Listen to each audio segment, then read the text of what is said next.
Hello, Hi everyone.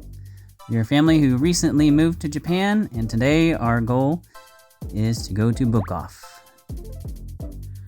Welcome, it's a beautiful day for a trip to BookOff, one of Japan's most common secondhand stores. Passing by here, a little cafe on the way, it's not open at the moment. On the right hand side here, coming up in yellow, you will see one of the famous vending machines scattered throughout Japan. You're never more than just a minute or two away from a vending machine. They are everywhere. Coming up here to an intersection on the left-hand side, you'll see 7-Eleven. Convenience stores as well are everywhere throughout Japan, and it's hard to see, but the little pine tree there was decorated with Christmas lights and decorations. Thank you, 7-Eleven. Walking on down the street here, you notice a few things, that there's both houses and smaller apartment buildings scattered throughout, interspersed amongst each other. Quite common for the suburbs of Tokyo. Of course, in some places, the apartment buildings are much taller and much bigger.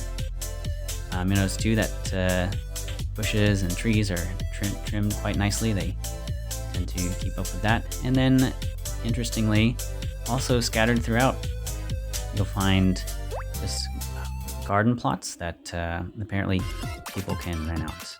Finally, we've arrived at BookOff, which, as the name indicates, is mostly books, but they also have many other things, and you'll see here DVDs as well. And our main focus is Pokémon cards.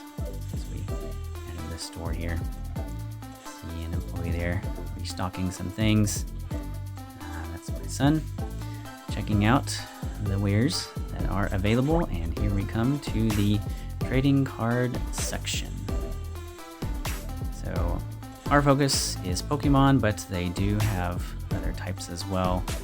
One Piece, Dragon Ball Z, sometimes they have Magic the Gathering, and perhaps several other types of trading card game cards.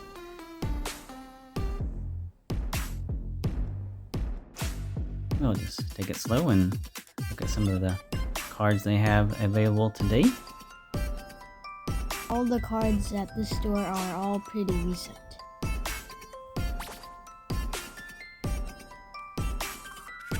Now here we come to the bins, so you can see for pretty much almost all of these bins, the price is 33 yen per card. And here's an example of just something you'll find in a random Pokemon bin that we took out. I think this Pokemon is Torkoal or Bebe. 33 cents a card. I'm not sure about the trainer cards. Just about 20 cents or so, although that can fluctuate depending on the value of the dollar and the yen.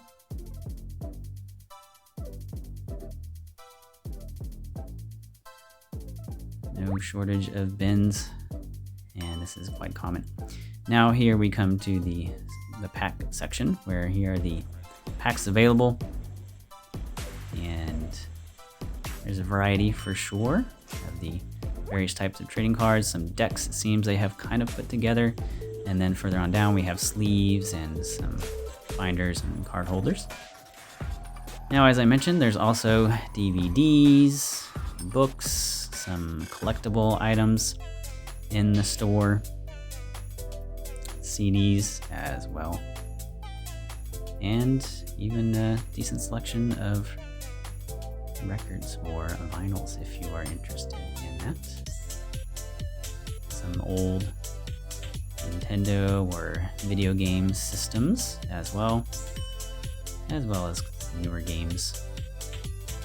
But back to the Pokemon section, we'll take a kind of a closer, slower look here.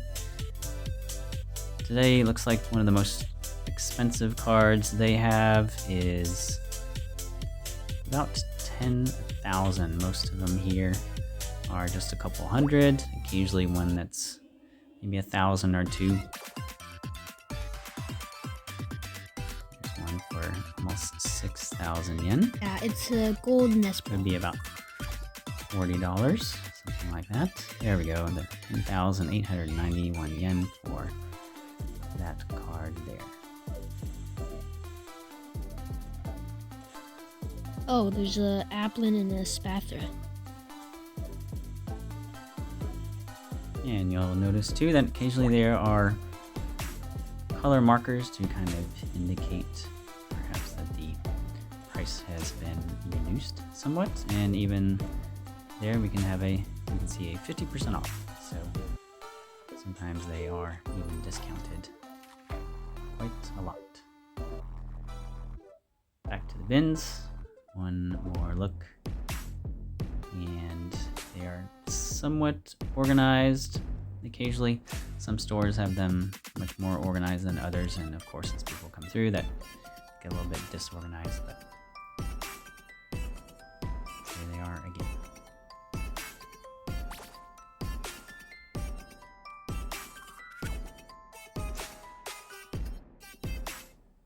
So we're going to take a look at one of these bins that has slightly higher priced cards. You can see there, the card in that sleeve there is 100 as opposed to 33. That's a Machamp. Another 100 yen card. I think this one might be a new one. I'm not exactly sure. So most in this bin are indeed 100, although occasionally there are some that are a little bit more expensive.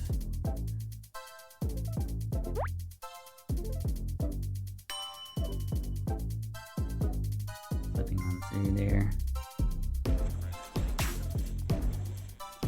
Most are 100.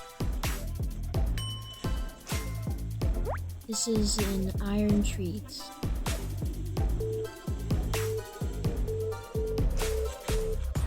First is a Tentacool, then a Saliza.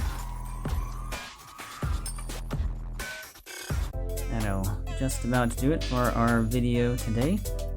Just want to give everyone a look at Japan's most common secondhand bookstore, but once again, much more than books. And if you're a Pokemon fan, then you find yourself in Japan, look for a BookOff or do a Google search, find a location, and enjoy Pokemon to your heart's content.